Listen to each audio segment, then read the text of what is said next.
Tu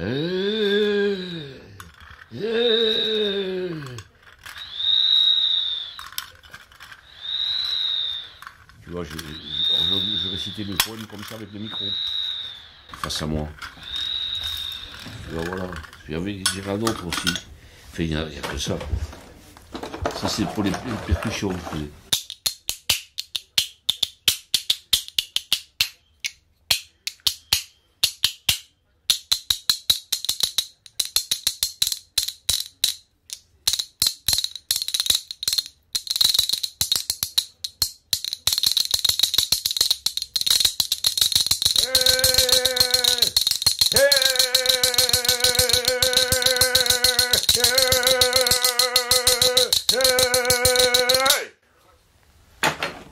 Tu les trouves en voyage ou tu les trouves pendant les voyages? Dans le monde entier.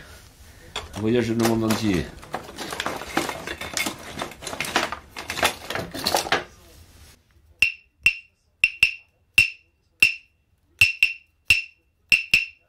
J'ai fait bobo avec cela.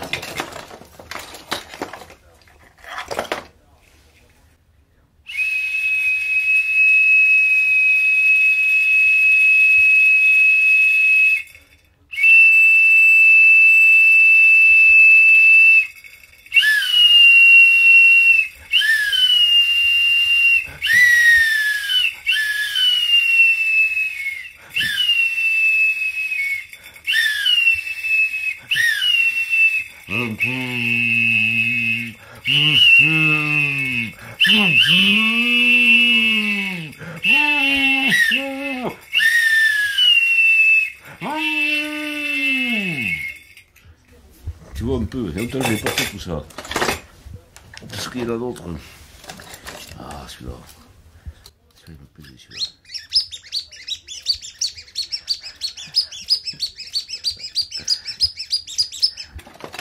Et celui-là. Ah.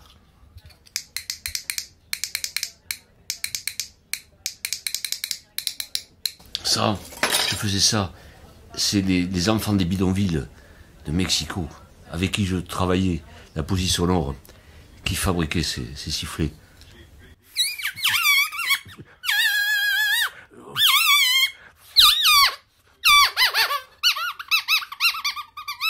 Alors ils étaient tous devant moi là, ils avaient trouvé ça, toute la journée ils avaient fabriqué des sifflets.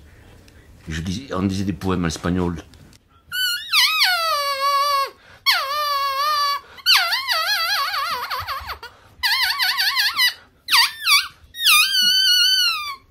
Tu vois, c'était génial. Chaque objet a une histoire. A une histoire, tu vois.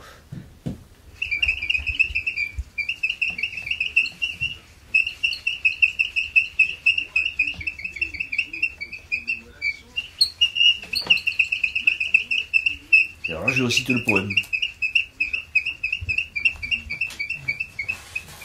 Hop. Vous savez tous. Même les cartes à jouer, tout, tu vois. Les chiens. Et ça c'est des bons rhombes que je fabrique. Je les fabriquais avant, ces rhombes. Je sais pas si ça va marcher. Parce que longtemps que je ne les ai pas fait, ceux-là. C'est des rhombes. Ce sont des outils préhistoriques. Enfin, que j'ai fabriqués. C'est les plus vieux instruments du monde.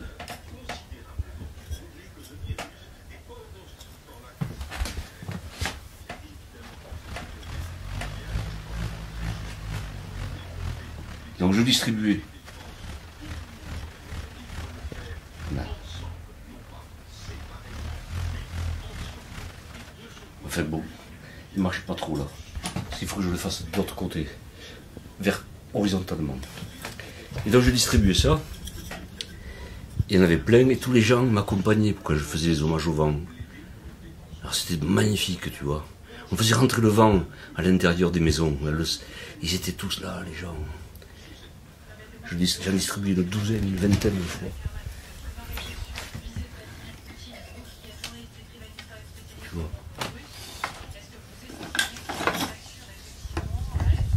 Puis, et tout ça, ce sont des ocarinas archaïques.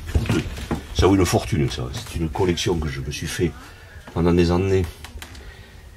J'espère que... Je sais plus où ils sont. Ah, celui-là, tiens. C'est celui-là que j'utilisais pour... Tu vois?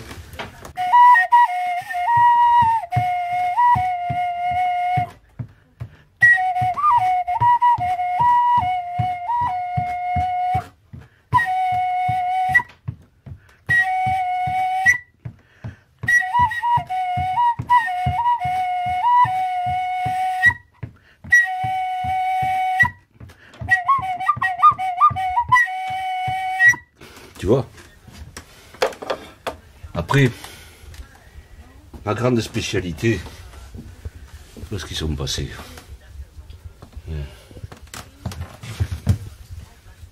Il y a des... Il me semble qu'il y a des ocarinas que je n'ai plus qu'il y a là ici. Non, mais je voudrais...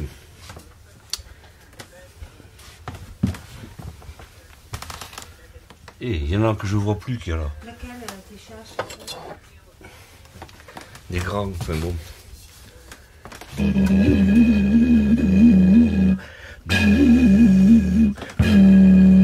Et là je lisais le poème, presque en étant ventriloque.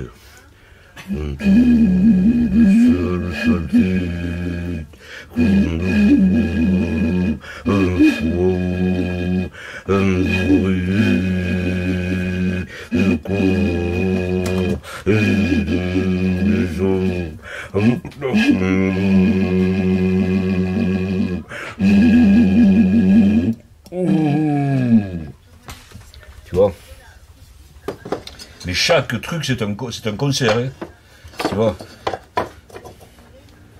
Ça c'est les enfants qui pleurent. Parce qu'ils sont les enfants qui pleurent.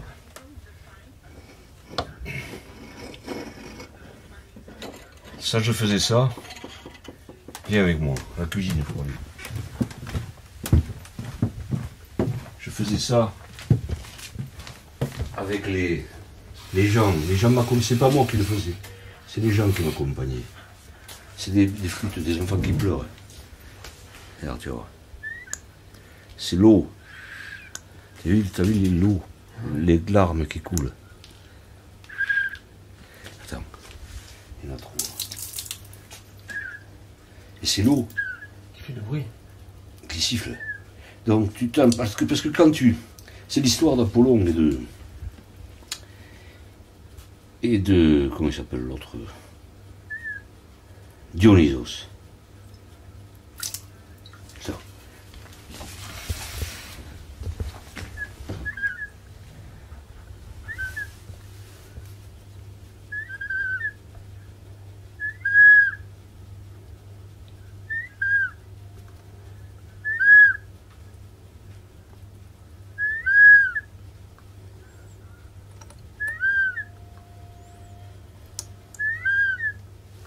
Tu vois. Donc je distribuais ces ocarinas, ces flûtes à eau, et tout le monde les faisait, et je disais des textes là, et tout le monde, c'était un beau rituel, tu vois, qui jouait sur le silence et le bruit de l'eau. Voilà, ça s'appelle Los niños llorones, les enfants qui pleurent en espagnol.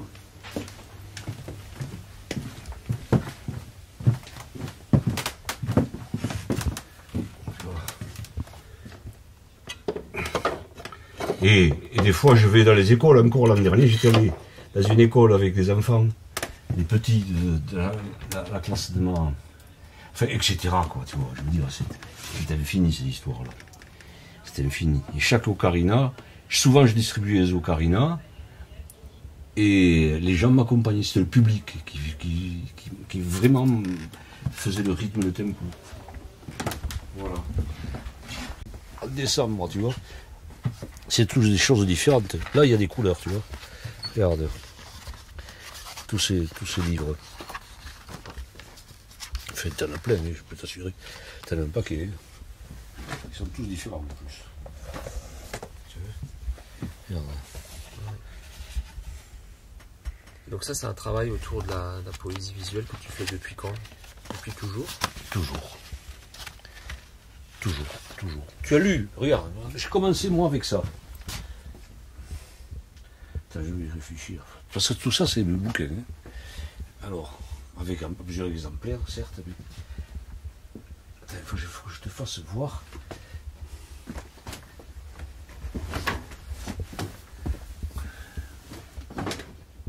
C'est par là. C'est par là. C'est par là. Je voulais te faire voir.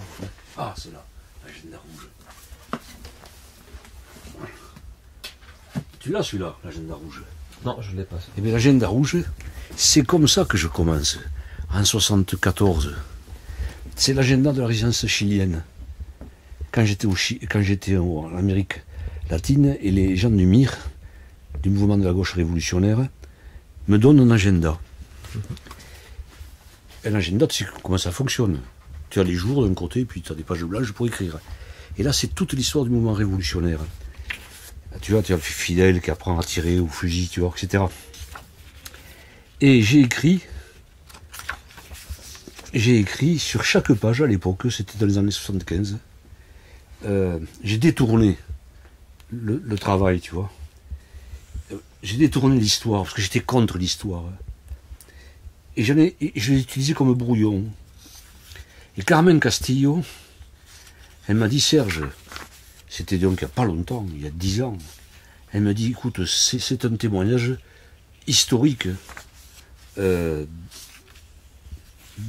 du mouvement révolutionnaire international. En même temps, c'est un travail graphique qui était sans prétention pour moi, hein, mais qui est une façon de vivre en contrepoint toute une histoire. Et donc c'est Aldante qui me l'a fait. Effectivement, tes dessins sont proches de l'art un peu pariétal, et pourquoi? Tu vois, c'est Aldante qui me l'a fait. Ouais. Et, pas tous, je veux dire, ça dépend. Je veux dire, ça c'est pas pariétal. Mais je pense qu'être moderne, c'est savoir choisir son passé. Et je choisis toujours le passé de ces chamans que j'avais rencontrés sous les peintures préhistoriques. Enfin, tout dépend des travaux. Tu vois, je veux dire, bon, ça par exemple. Enfin bon, à l'époque c'était comme ça. Donc ça, c'était vraiment ton premier travail graphique? Je pense. Je pense. C'était le premier travail graphique. Voilà. Et ça, c'est le truc, quand je parle de Tarkos, je ne sais pas où c'est maintenant. Enfin, c'est à l'intérieur. Et Tarkos est venu ici, dans la cuisine, avec Charles, quand ils étaient en décomposition, tous les deux, les pauvres. Voilà, autrement, voilà, ça, c'est ces livres. Tu vois, ils sont tous différents. Parce que tu peux pas reproduire les choses. T'en as marre à la fin, tu vois. Et je les garde. Il y a ce livre aussi qui est beau.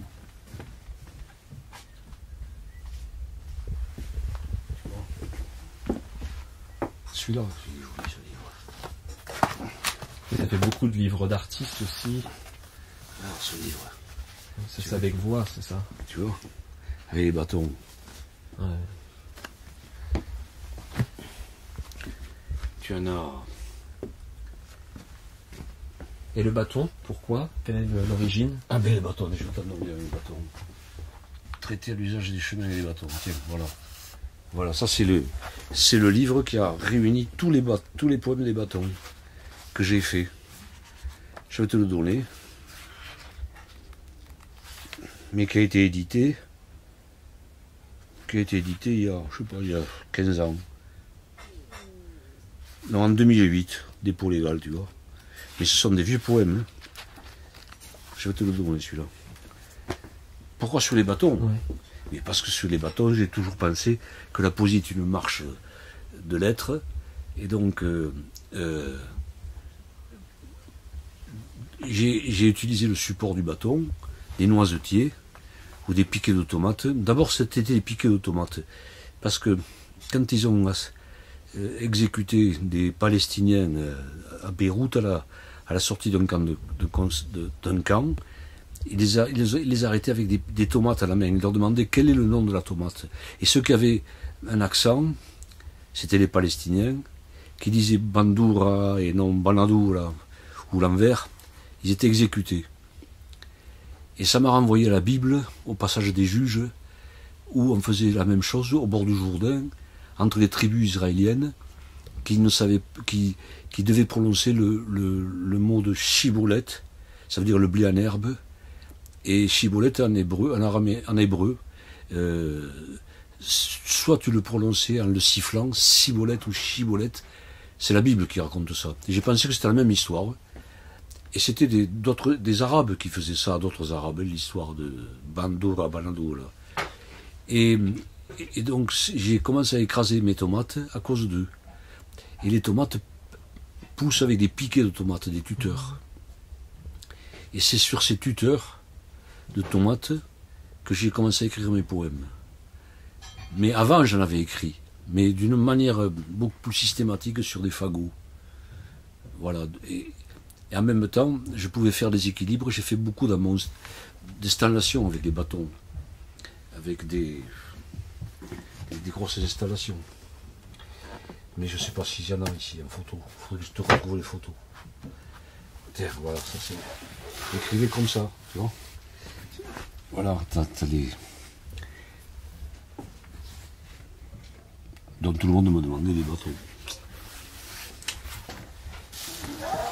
Un peu partout des bâtons. Qu'est-ce que c'est ça? Ah oui, mais ça, il faut beaucoup de bâtons. Moi je fais des choses comme ça. Tu vois, il faut des livres. Des livres objets. Des livres objets, oui. Tu vois.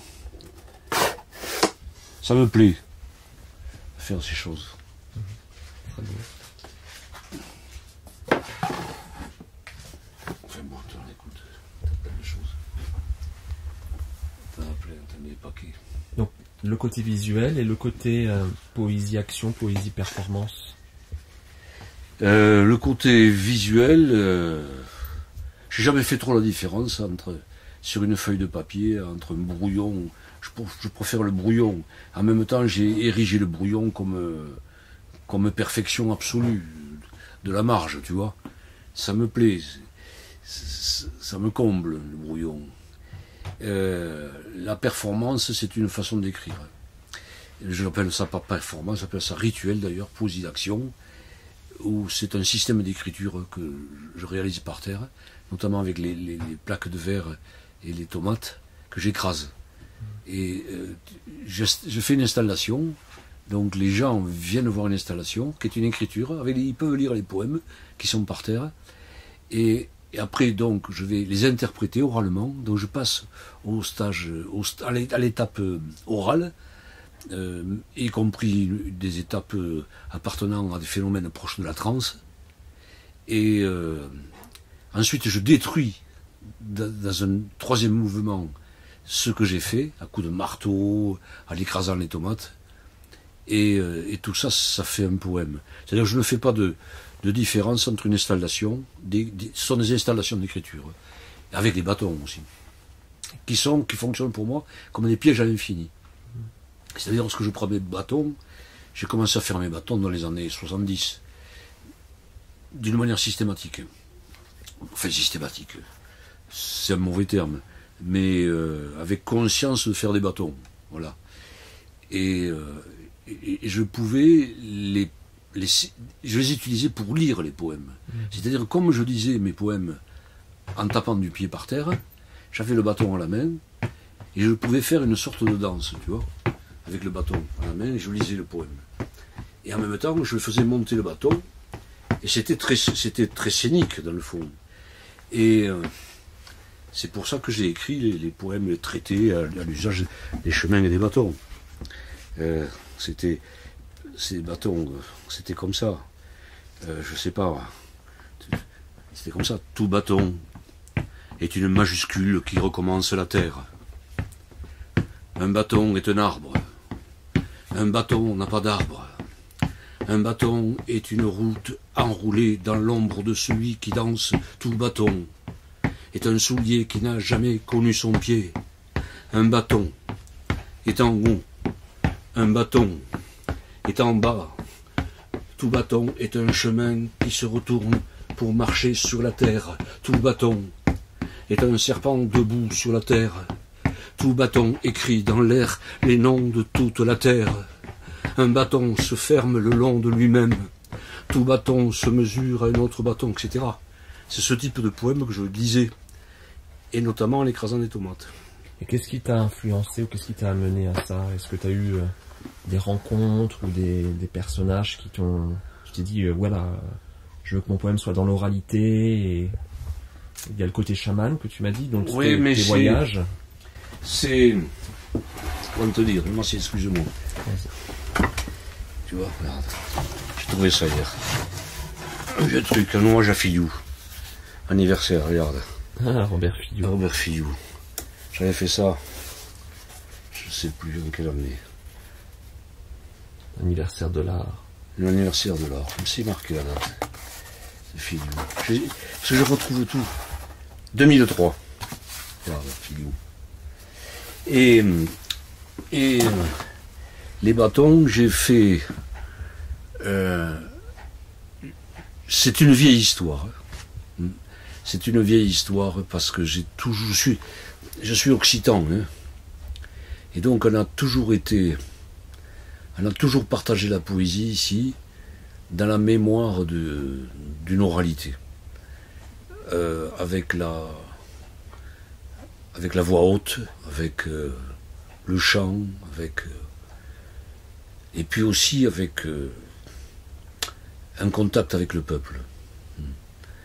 Les Basques, par exemple, les Béarnais. Et puis aussi en contact, oui. Et puis je pense que je suis toujours allé au bout des métaphores. C'est-à-dire que la poésie traditionnelle se faisait avec le pied, et chose que les Grecs nous apprennent, et en même temps on s'en débarrasse pas du pied, puisque à tort on compte encore les poèmes, enfin les vers traditionnels avec des pieds. Et je pense que je suis allé au bout de ces pieds-là, et c'est pour ça que j'ai voulu marteler les poèmes avec les pieds. Et je pense que la poésie est magique, c'est-à-dire que si un poème ne crée pas une sphère de magie, autour de lui un espace qui va transformer l'autre, qui va te transformer toi-même, ça n'existe pas, ce n'est pas uniquement une pensée. Ça peut être qu'une pensée aussi, un poème évidemment, mais pour moi, il y a une efficacité symbolique. Et il faut que le poème devienne efficace. Et c'est comme ça que je tape du pied. Enfin, j'ai tapé du pied. À tel point que je me suis fait mal. J'ai une tendinite chronique sur la jambe gauche, parce que c'est la jambe sur laquelle je prenais appui pour écraser les tomates. Et la tomate, je faisais avec le pied. C'est magnifique, les tomates écrasées. Il y a des gens qui ont collectionné mes écrasements. Moi, j'en ai même pas pour moi. Il faudrait que j'en fasse. Parce que tout le monde les récupère après un écrasement. Les prix internationaux de poésie clandestine, tout le monde va récupérer les 20 poèmes que j'ai mis écrasés, quoi. Parce qu'après, tu les fais sécher, tu les fous. C'est joli, hein, comme résultat. Et en même temps... voilà, je pense que c'est l'aspect magique, pas chamanique, mais magique du poème. Parce que les chamans ne font pas ce type de travail, là. Ils n'écrasent pas des poèmes avec les tomates, et avec leurs pieds. C'est autre chose. Mais le chamanisme a à voir, évidemment, avec la magie traditionnelle. Je pense que l'imaginaire est magique, évidemment. Et que la rupture des frontières de l'art a permis que je m'a autorisé à danser la poésie. Et c'est en dansant la poésie, notamment avec tous ces groupes de poésie sonore, avec ce groupe de poésie sonore qui sont mes amis, Julien Blaine, Bernard Heisig, Chopin, etc., Joël Hubaut, chacun avec sa particularité, on remplissait les salles. Et c'était important.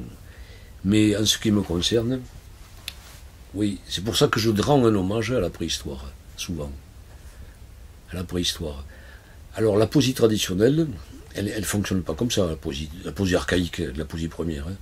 Les Indiens Huichol, par exemple, lorsqu'ils m'envoient faire leur hommage, ils viennent, ils n'ont jamais vu ça. Donc c'est l'idée de l'Occident, peut-être, qui pense que je suis un poète chaman. Mais je ne suis pas du tout un poète chaman. Bien que la poésie, parce que moi d'abord je guéris pas, je ne peux pas le savoir, mais enfin, je ne guéris pas, je ne suis pas donc un thérapeute. Je suis un thérapeute du sacré, comme le dit Jérôme Rothenberg, évidemment. Avec Jérôme, bon, dans l'anthologie qui est sortie chez Flammarion, chez Corti, je ne sais plus si ça s'appelle les thérapeutes du sacré, un truc comme ça. Évidemment, on partage des moments. Je pense que la poésie est animiste, et que l'animisme est un des universaux qui existent, qui a traversé l'histoire de l'humanité depuis 1 million, 2 millions, 3 millions, je ne sais pas d'années, et que on n'arrive pas on ne se passera jamais de l'animisme. Le monothéisme a remplacé ce rapport très chamanique, très archaïque, très sorcier, très magique, très animiste, j'insiste là-dessus, et l'a remplacé. Et donc, ce n'est plus le religieux qui assume l'animisme, mais c'est la poésie. La poésie est une partie des arts plastiques. Et en ce sens, oui, je revendique que je suis un poète animiste, et même Richard Martel l'a dit, que anarcho-animiste. Et ça, je pense que je revendique complètement cet aspect-là. Alors bien sûr, la pauvreté du langage, la pauvreté des références ethnologiques en Occident fait qu'on va cataloguer mon travail comme un travail chamanique. Mais non, c'est pas un travail chamanique que je fais, c'est un travail qui essaie de capter les âmes. Je suis un traditionnaliste, moi. Je ne me revendique pas de l'avant-garde, hein, même si on peut me désigner comme ça, hein, mais j'aime pas ce mot qui appartient au vocabulaire militaire. Non, je pense que je suis au présent. Je pense que je suis à la garde, mais pas à l'avant-garde.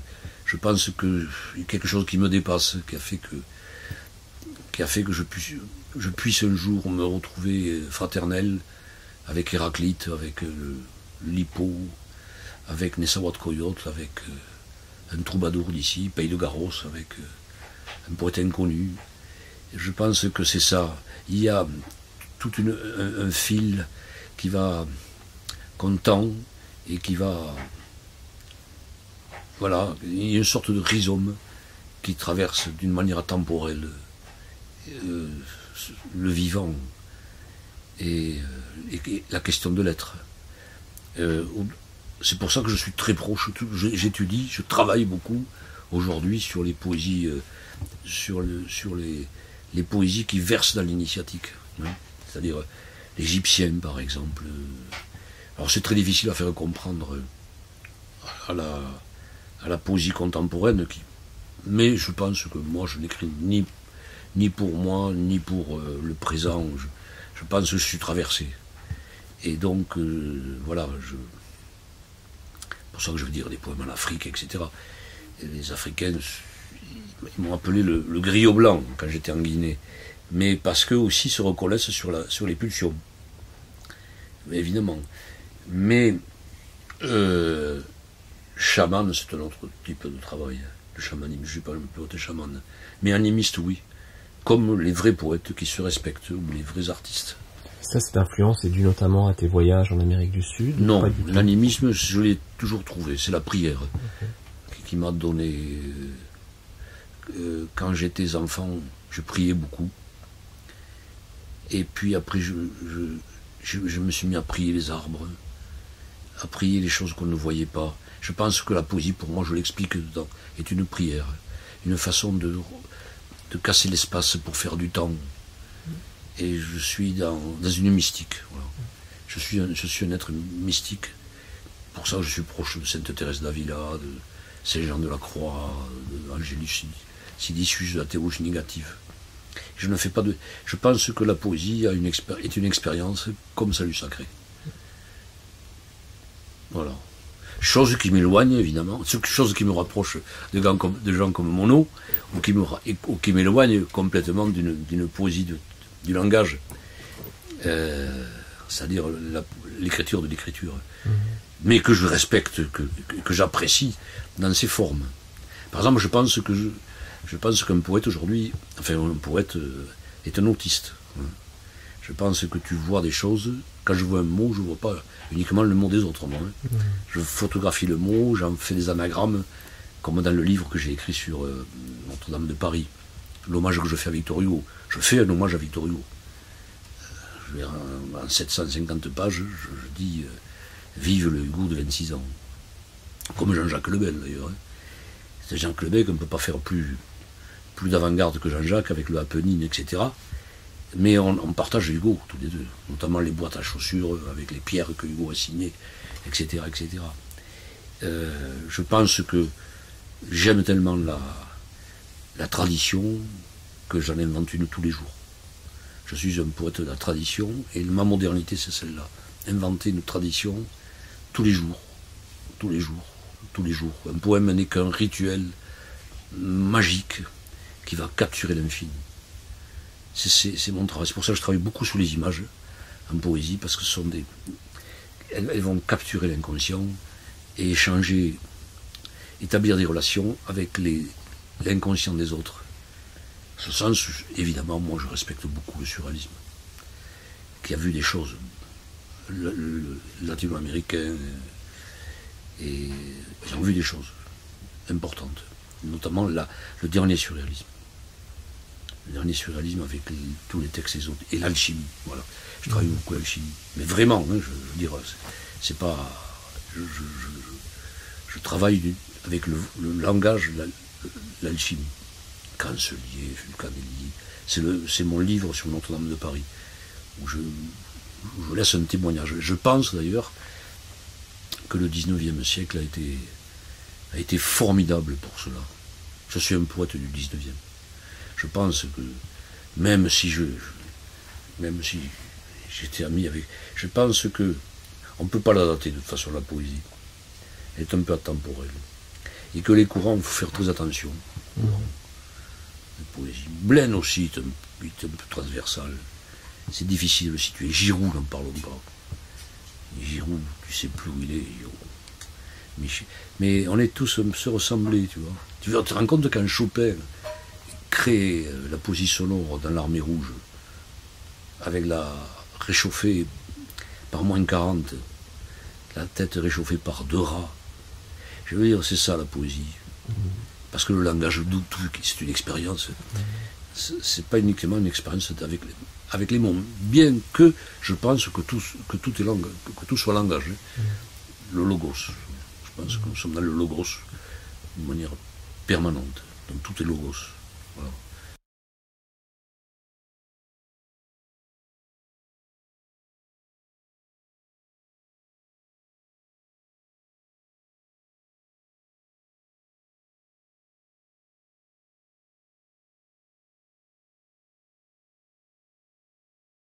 Tu vois.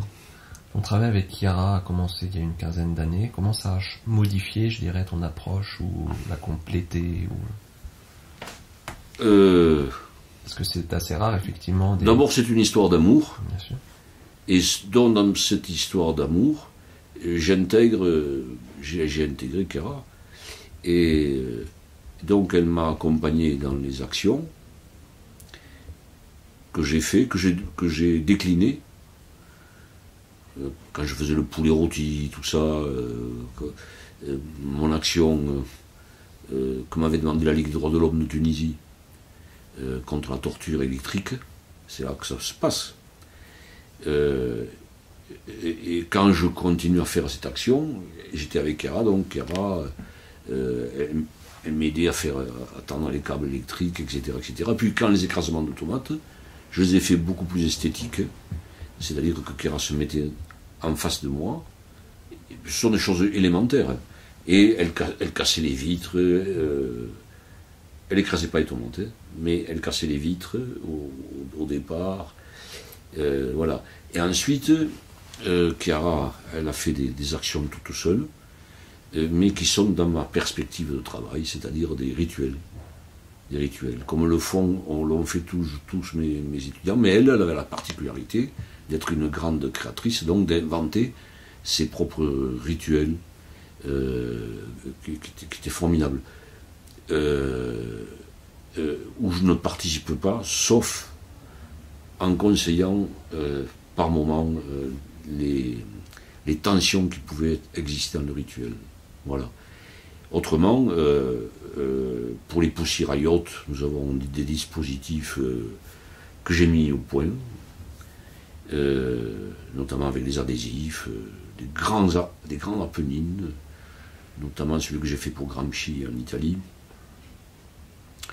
où il y a participation du public, mais pas 100 personnes, 500, 600, où je travaille avec des pastèques ou des angurias. Et là, Chiara participe à ces choses-là. Par exemple, c'est elle qui m'a collé toutes les têtes des angurias, des têtes de Gramsci, il y avait des grands couteaux de boucher, etc. etc. Bon, je fais ces mises en rituel, ces mises en scène, et ça a démultiplié notre force, mais ça a démultiplié notre force. C'est-à-dire qu'on a tous les deux, on est dans le même engagement du rituel, et je pense, moi, que la poésie est un sacrifice du langage. C'est-à-dire, c'est ma théorie, d'ailleurs il faut que j'édite le livre sur le sacrifice du langage, et je ne peux faire en action que des actes sacrificiels. D'ailleurs, je pense qu'il y a une continuité entre le sacrifice religieux traditionnel et les actions que je dois mener. Et Chiara fait la même chose. Chiara fait la même chose, en partie, puis... donc, c'est pour ça que j'avais recouvert les angurias, les pastèques de tête de Gramsci, et que l'aboutissement de l'action, qui dure 1 heure, se termine toujours par un étonnement chez moi. C'est-à-dire que les gens ils sont interloqués, ils ne savent pas où ils en sont, et que là j'ouvre les têtes à coups de... Les gens protestent.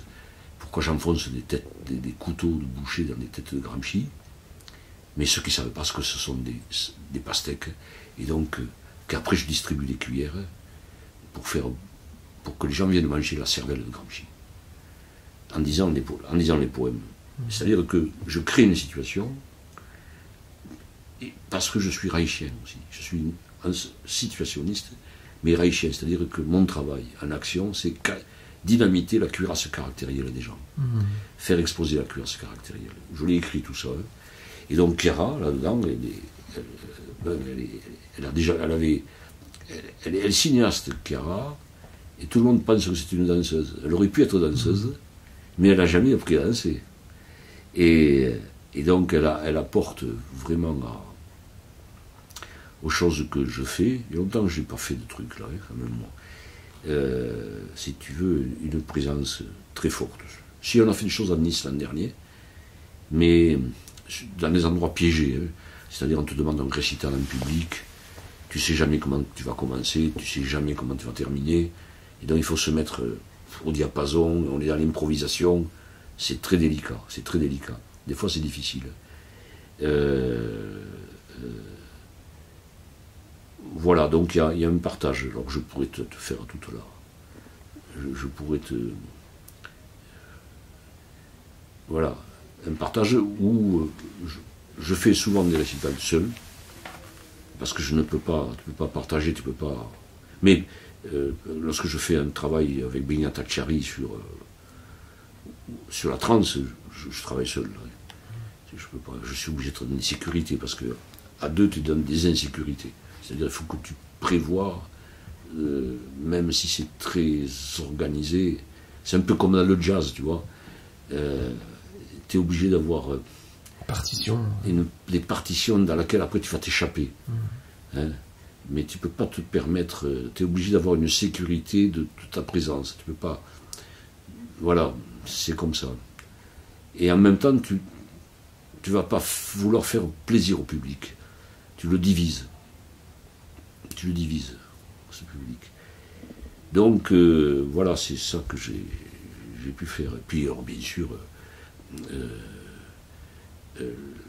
quand j'ai fait tous les hommages à Jérôme Bosch, sur avertissement d'alchimie, en reprenant un mot d'ordre de Walter Benjamin, mais sur l'alchimie, avertissement d'incendie, avertissement d'alchimie, Chiara était dans un grillage, peut-être que tu l'as vu ça, hein, et nu, etc., qui roulait, et puis il y avait Raji à côté qui était avec une pierre philosophale. Voilà, donc tout ça, ça s'est rencontré, et en même temps, j'ai pu parfois travailler avec ces films, parce qu'elle fait des films remarquables. Notamment, tu vas en voir un tout à l'heure, sur Sainte Thérèse, sur les sœurs, les religieuses, les carmélites, hein, dans un hommage à Sainte Thérèse d'Avila. Il s'est passé d'ailleurs dans ce film des choses formidables. C'est-à-dire que tous les gens pensent que... À un moment donné, tu as des fenêtres qui s'ouvrent, des portes qui se ferment, toutes seules. Tout le monde pensait qu'il y avait des fils. Non, c'est des miracles qu'elle crée, des télékinésies. Hein. Je veux dire... mais bon, c'est bon de savoir entre nous. Mais les gens pensent que c'est un montage. Pas du tout. C'est assez inquiétant, quoi. C'est assez inquiétant. C'est-à-dire que ce qui nous rapproche de Chiara, c'est la magie. Hein. Et on est dans l'art sorcier. Création de situations. Elle ne crée pas des situations. On s'est rencontrés dans un festival en Italie. En Italie. Où elle faisait une belle performance. Et puis on ne s'est plus quitté. Voilà. Avec Chiara. En 2006. 15 ans. En 2006. Et on continue. Alors bon, maintenant je fais moins d'écrasement de tomates. Qu'est-ce que j'ai fait comme action dure? Bataclan. Le Bataclan, non, je faisais des poissons. Les poissons rouges, à l'occasion de l'explosion de la centrale atomique de Fukushima, je ne sais jamais le dire. Et j'ai travaillé les poissons rouges. Et là, Chiara collabore avec moi. Mais elle a une présence très forte. Et, par exemple, moi, je vais te raconter la plus belle action qu'on ait fait ensemble. Parmi la plus belle, je trouve, c'était quand Sarkozy a expulsé les gitans. D'une manière démagogique, il ne les a jamais expulsés d'ailleurs. Et donc on a occupé le musée d'art contemporain de Toulouse, les abattoirs. Il y avait Richard Martel qui était venu d'ailleurs. Mais quand je te parle d'une action, je te parle d'une action. C'est les actions qu'on fait ensemble avec toi, les pissotières, tout ça, c'est des actions. Mais je peux rarement faire mes actions à Paris ou ailleurs. Pourquoi? Parce que ça demande du monde, ça demande des moyens. Donc je m'adapte dans des actions minimalistes partout où je passe. Mais là je vais te raconter une action que je bâtis. Bon. C'est le printemps-septembre. C'est un printemps autour de la photo, des artistes, de l'avant-garde, etc., etc. Ils ne m'avaient jamais invité. Et ils viennent au dernier moment en disant ils n'ont pas invité Paye, alors qu'ils avaient invité Esther, etc. Et ils sont venus ici, je me souviens. Et je leur ai dit, oui, vous avez combien d'argent? Ils m'ont dit, on n'a que 1000 euros. Bon, je me suis dit, à 1000 euros, qu'est-ce que je vais pouvoir faire? Et je décide d'aller voir ce qui se passe aux abattoirs. Aux abattoirs, ils avaient fait une belle exposition. Le musée d'art contemporain. Ils avaient cru inventer l'eau chaude. Ils avaient pris toutes les œuvres qui étaient contre les murs, ils les avaient fait foutues dans des caisses, et ils avaient fermé les caisses. Ça fait que les gens qui allaient voir les expositions voyaient que des caisses fermées. Tu as compris? Répétition de Dada, à l'infini, enfin tu crois rêver quoi. Surtout que le peuple était invité ce jour-là. Et pour la première fois, le peuple de Toulouse, des quartiers périphériques, sont allés voir une exposition qu'ils n'ont pas pu voir parce qu'elle était enfermée dans des caisses. Tu vois la mentalité de la petite bourgeoisie. Alors, moi, qu'est-ce que je fais? Je passe pendant une semaine, je vais voir des gens que j'aime beaucoup, des gitans, des musiciens qui jouent dans les rues. Des violons, des roumains, des tziganes, qui se fréquentent pas. Hein. Et je leur dis, voilà, tu vas travailler avec moi. Ils me connaissaient. Et ok. le vieux Fredo, etc. Je veux les voir. Je vais chercher les rempailleurs de chaises, parce que je pense que le rempaillage de chaises est fondamental. Quand j'étais professeur aux Beaux-Arts, j'apprenais le rempaillage des chaises aux étudiants avec mon ami Balbino Giner. Les étudiants, ceux qui ne comprenaient rien, ils partaient. Ceux qui comprenaient, qui étaient intelligents, ils pensaient qu'il y avait quelque chose à gratter. Donc je vais trouver des rempailleurs de chaises qu'on trouve. Et je fais une réunion avec eux, je leur dis voilà, on va vous expulser. Enfin, on ne les a pas expulsés dans le fond. Mais il y a une attente, il y a une atteinte. Donc tu vois la dimension politique, comment je fais une action. Hein. Et ça dure plusieurs jours tout ça. Et je leur explique. Ils me disent ok, je comprends. Et je dis je voudrais que pendant l'action, qui va durer une douzaine d'heures, vous rempaillez des chaises. Mais en sachant qu'à la fin, je vais détruire ces chaises que vous allez rempailler. Je leur explique politiquement ce dont il s'agissait, et ils ont compris, les gens comprennent, c'est le peuple, ils sont analphabètes ces gens-là, mais ils comprennent parfaitement ce que tu veux faire. Et voilà, donc je mets tout ça en place. Le matin, j'arrive avec du barbelé, et aux abattoirs, je fais une barricade de barbelés. Il y avait l'hélicoptère de la police qui surveillait les abattoirs parce qu'ils savaient que j'allais faire une action contre Sarkozy. Donc ils passaient, tu avais la police qui passait au-dessus des abattoirs. Ils avaient vu que c'était Paye qui faisait ça, que c'est une action artistique. Donc ils ne sont pas venus m'arrêter ni rien. Mais je fais une barrière de barbelés.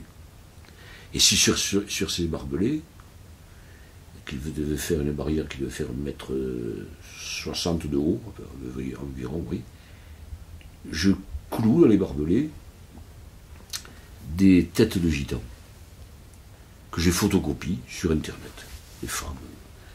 Et donc c'était magnifique parce qu'il y avait le vent du temps, tout se mit à trembler, c'était mon expo, c'était très beau, hein. C'était une installation, 10 h du matin. J'étais bien, le vent faisait trembler tout cela. Et à 2 h de l'après-midi, je branche une sirène.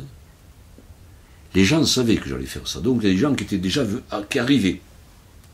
100, 200, 300, 400 personnes. Je commençais à dire des poèmes au mégaphone. Je branche les sirènes. Et à 2 h pétantes, il y a des camions qui arrivent, qui sont remplis de vêtements. C'était le Secours populaire, qui m'avait refilé tous les vêtements invendus, qui n'étaient pas utilisés, et je ferme les abattoirs, la grille des abattoirs, et donc tous ces vêtements sont jetés par-dessus les grilles, devant l'entrée principale des abattoirs. Et on crée, si tu veux, je fais une pyramide de vêtements, qui est très haute, c'est assez spectaculaire ce que je fabriquais, qui faisait 6-7 mètres de hauteur. Il y avait des milliers de vêtements. Et donc, les gens se rapprochaient de plus en plus. C'est-à-dire, il y avait là 500, 1000 personnes. Et puis, je décide d'entourer les abattoirs par une chaîne de vêtements, une chaîne humaine. Pendant ce temps, les choses se disaient. C'est-à-dire, aux abattoirs à Toulouse, on donne des vêtements gratuits. C'est-à-dire que les quartiers populaires de Toulouse arrivent. C'est ça une vraie action. Ils arrivent. Donc, je n'ai pas 500 personnes, ni 600, ni 1000. J'ai des milliers de personnes. Une action. 2 heures. Pendant ce temps, mes étudiants, avec qui j'ai travaillé pendant toute l'année, qui étaient géniaux, se mettent à tous à poil. Nus. Et donc, tu avais une vingtaine d'étudiantes qui faisaient des danseuses magnifiques, nues, et des étudiants nus, qui avaient été chercher des grandes poubelles. Ces grandes poubelles, tu sais, et qui, dans une action que je ne vais pas te détailler, mais demandent les papiers aux gens, les cartes d'identité, font des photocopies, et décident de les brûler, et puis ils prennent, chaque fois qu'ils brûlent une carte d'identité, tu avais un corps qui tombait, nu à poil, comme dans les camps de concentration nazis, Et il prenait ses corps, c'était très spectaculaire. Hein. Pendant que moi j'étais au mégaphone, je disais des textes, et il les mettait dans les poubelles. Donc tu as eu une vingtaine de corps comme ça, c'était tremblant. Mais en même temps, c'était très esthétique. Parce qu'ils étaient beaux, c'était pas les cadavres des cadavres. Mais enfin, c'était. Et pendant ce temps, donc les abattoirs ont été entourés. C'est un grand centre d'art contemporain, les abattoirs, hein, c'est énorme. Et c'est pas un petit musée. Mais tout se passait à l'extérieur, parce qu'on ne m'avait pas donné la permission de faire le travail à l'intérieur. Parce qu'à l'intérieur, il y avait l'exposition, où toutes les œuvres étaient dans des caisses. Alors imagine-toi, le premier contact qu'a eu le peuple en venant aux abattoirs, au centre d'art contemporain, c'était de voir des œuvres qu'ils ne pouvaient pas voir dans des caisses fermées. C'est intéressant, tu vois. Tu vois la dialectique politique que j'introduis. Et là, Chiara, qu'est-ce qu'elle fait? Le matin, elle avait été acheter une tête de taureau, de bœuf, avec une langue. Et elle se fout à poil à l'entrée des abattoirs. Et là, j'ai mes copains du flamenco qui traînent un tableau, des planches.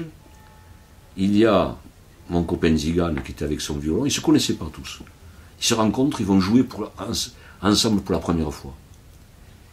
Et ils remontent sur 100 mètres toute l'allée des abattoirs, 150 mètres. C'était très impressionnant de voir cette femme nue, avec cette tête de taureau. C'était vraiment, tu vois, Et on arrive à la barricade de barbelés que j'avais fait le matin, où tu avais toujours les têtes des gitans qui tremblaient. Là, j'étais accompagné de quelqu'un d'important. J'étais accompagné de Fredo, le responsable des gitans, et de sa famille, des gitans de pur sang. Et personne ne savait ce que j'allais faire, parce qu'il n'y avait que moi qui avait tout ça dans la tête. Et donc ils arrivent, il fallait voir cette procession. Chiara, qui était devant, et derrière, tu avais 500, 600 personnes qui accompagnaient, tu vois, avec le palme, c'était magnifique. Richard Martel, il était là, il était impressionné, Richard, il n'avait jamais vu ça au Québec. Et donc, on arrive devant la barricade, et là, on chante le cantejondo, chante,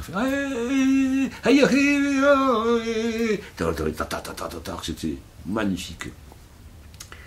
Tu avais mon copain gitan, qui joue toujours dans les rues, qui doit avoir une 60aine d'années maintenant, ou 70 ans peut-être, et qui était étonné la première fois qu'il jouait devant une femme nue. Et enfin, tout étant le rythme, c'était magnifique. Et là, j'avais une grande caisse de carton. J'étais debout, je me fous devant les barbelés, tout le monde comprend, tout le monde, on fait l'hommage aux gitans qui sont cloués sur les barbelés. Et là, j'ouvre ma caisse, je sors mon couteau, j'ouvre ma caisse, et dans cette caisse, j'avais 20 poissons rouges, vivants, dans des sacs en plastique. Et je sors le sac en plastique, et je m'approche, si tu veux, des barbelés, où il y avait tout le barbelé, il y avait 5-6 lignes de barbelés, dangereux c'était d'ailleurs, il y avait les têtes des gitans, et là, en haut, sur un câble d'acier que j'avais tendu, j'accroche un sachet de plastique avec un poisson rouge qui nageait. Pendant que le cantejondo se chante, c'est un cri terrible le cantejondo. Et il chante, aïe, aïe, et là, t'as des gitans qui pleuraient. Fredo, tout ça, ils pleuraient, parce qu'ils comprennent que c'est eux. Et j'accroche les 20 poissons rouges. Et puis après, il y a la seconde reprise du cantejondo. Et là, je sors le couteau, et je trouve tous les sachets de plastique. Et donc, les sachets de plastique se mettent à pisser sur les visages des gitans, sur les photocopies, et évidemment, pendant le chant flamenco, c'était terrifiant. Hein. C'est là que ça prend de l'ampleur. C'est là que je suis dans le situation, je crée la situation, et en même temps, je dynamite les cuirasses caractérielles. Et évidemment, les poissons rouges, au fur et à mesure que l'eau pisse par les trous que j'ai fait dans dans les sachets, c'est eux-mêmes qui pissent, elles-mêmes qui pissent sur les visages des gitans, c'était terrifiant. Les gitans qui sont avec moi, Fredo, ils pleurent. Il me dit, c'est nous, on ne peut plus respirer, c'est nous les gitans, c'est nous, ces poissons rouges, c'est nous les gitans. Évidemment, ces poissons rouges, ils allaient mourir. Mon intention était qu'ils meurent. Hein. Moi, je ne suis pas... Je travaille sur le dynamitage des cuirasses caractérielles, il faut bien se souvenir. Je suis dans le sacrifice des mots et du langage. Je suis dans le logos, là. Hein. Donc, il n'y a pas de... Il y a une mise à mort. Et là, je vois sortir la petite bourgeoisie qui est à côté de nous, avec Cara, et qui dit, il faut sauver les poissons rouges. Alors je vois tous ces gens-là qui se précipitent vraiment en marchant sur les têtes des gitans, tu vois, et qui sauvent les poissons rouges, tu vois, ils prennent les poissons rouges, oh les pauvres poissons rouges, enfin c'était très intéressant parce que tout d'un coup tu vois les fractures qu'il y a, les fractures symboliques qu'il y a à l'intérieur de la société. Et les gitans, les vrais qui étaient là à côté de moi, ils disaient mais qu'est-ce que c'est, pourquoi ils nous touchent? Parce que eux, c'était les poissons rouges. Ils n'ont pas le droit. Et ils me disent un truc formidable. C'est la première fois que quelqu'un qui n'est pas gitan, mais enfin, moi, j'ai quand même une ascendance gitane, fait quelque chose pour nous et qui nous comprenne aussi bien. Et là, Cara, elle repart, toujours nue avec sa tête de bœuf, et accompagnée, on refait le tour des abattoirs, hein, puisque ça s'appelait les abattoirs, c'est pour ça qu'elle s'était mis une tête de bœuf. Et là, il y a quelque chose qui se passe. J'avais un étudiant qui était né paralysé lorsqu'il était petit. Il fait 30 kilos, il est petit comme ça. Il s'appelle La Terrasse. C'est un génie. Et je lui ai appris à faire des rituels, etc., etc. C'est un des plus grands performeurs du monde aujourd'hui. Et je l'avais pris comme assistant, comme maître de danse. J'avais dit aux danseurs, voilà votre nouveau maître de danse. Et il était là, il est tout entièrement appareillé parce qu'il ne peut pas parler, tu sais, il a des micros. Et là, je lui ai fait faire un travail avec Michel Ragy, qui est un grand danseur soufi. Pendant ce temps, devant l'entrée des abattoirs, tu avais un grand tapis bleu, et on avait mis toute la liste des municipalités françaises qui avaient refusé de recevoir des gitans et d'installer des camps des gens du voyage. Avec un grand drapeau tricolore. Grand drapeau, mais énorme, ça faisait, je sais pas, 50 mètres de haut, de côté. Et là, tu avais les rempailleurs de chaises qui repaillaient les chaises depuis le début. Donc ça faisait déjà 4-5 heures qu'ils étaient en train de rempailler. Pendant ce temps, tu avais les quartiers populaires qui piquaient les vêtements et qui sciaient les pantalons. Mais vraiment, c'était du direct, là. Hein. Et puis donc, on fait le tour, on revient, et les chaises sont faites. Magnifiques, les chaises. Et là, avec des crochets et des câbles d'acier, avec des tenseurs à télécommande, toutes ces chaises sont élevées dans le ciel. Et puis, avec les télécommandes, on a étiré et on a fait exploser toutes les chaises empaillées dans le ciel. Voilà, ça a duré 12 heures. Voilà ce que c'est qu'une action. Tu vois? Ça demandait la participation d'une centaine de personnes, cet happening, et il y a eu la participation de près de 4000 personnes. Voilà comment on a travaillé avec Cara. Il faut le poser. C'est pour Marseille, ça. Pose-le. Où est-ce qu'il est passé? Je ne sais plus comment on l'a mis. Tu appuies sur la main. Ah ouais, c'est vrai, la main. Attention, attention. Est-ce qu'il est beau? Il danse. La main. Je sais plus le faire, tu vois. Là, la main.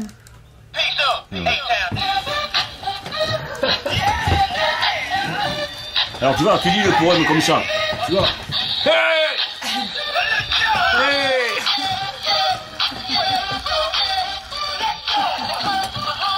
C'est pour le coyote aussi.